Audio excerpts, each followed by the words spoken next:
হে আমিরুল মুমিনিন, এই ব্যক্তি আমাদের পিতাকে হত্যা করেছে। আমরা এর ন্যায় বিচার চাই। আমরা প্রাণের বদলে প্রাণ চাই। জনাব, অভিযোগ সত্য, তবে আমি খুন করার উদ্দেশ্যে তাকে মারিনি। আমার প্রিয় উটটি তাদের বাগানের পাতা খেয়ে ফেলায় বৃদ্ধ পাথর মেরে উটটিকে হত্যা করেন। আমি রাগে পাগল হয়ে যাই, তাই আমি পাথর ছুঁড়ে মারলে সেটি বৃদ্ধের মাথায় লাগে এবং তিনি মারা যান। আমি ইচ্ছা করে তাকে হত্যা করিনি জনাব। তুমি নিজের ইচ্ছায় হত্যা করো বা না করো, ইসলামের বিধান অনুযায়ী তোমাকে মৃত্যুদণ্ড গ্রহণ করতে হবে।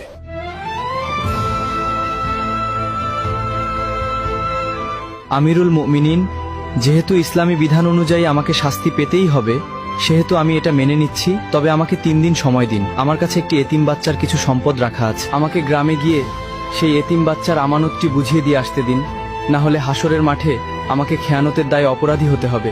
দয়া করে আমার এই আর্জিটা রাখুন জনাব।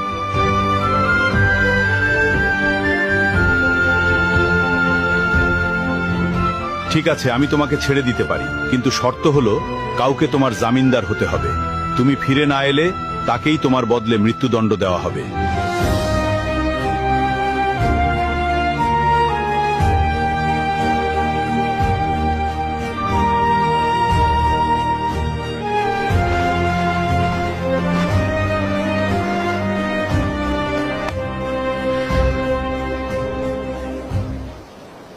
হে আমিরুল মুমিনিন, আমি ওর জামিনদার হব। ও যদি না আসে আপনি আমাকেই শাস্তি দেবেন। ঠিক আছে, মঞ্জুর করা হলো।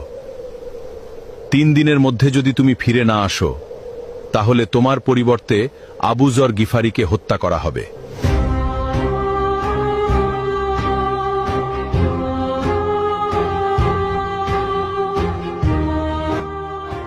ভাবতেই অবাক লাগছে, সম্পূর্ণ অচেনা একজন মানুষের জন্য আবু যরনের মতো এমন মহান সাহাবী নিজের জীবন বিপদে ফেলে দিলেন।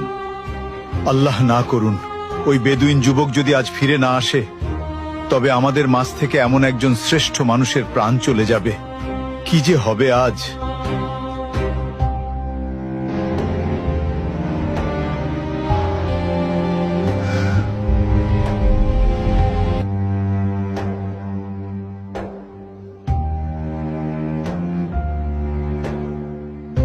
ওই লোকটা যেহেতু 3 দিনের মধ্যে আসতে পারেনি, সেহেতু আবু যর গিফারিকেই তার পরিবর্তে হত্যার আদেশ দেওয়া হলো।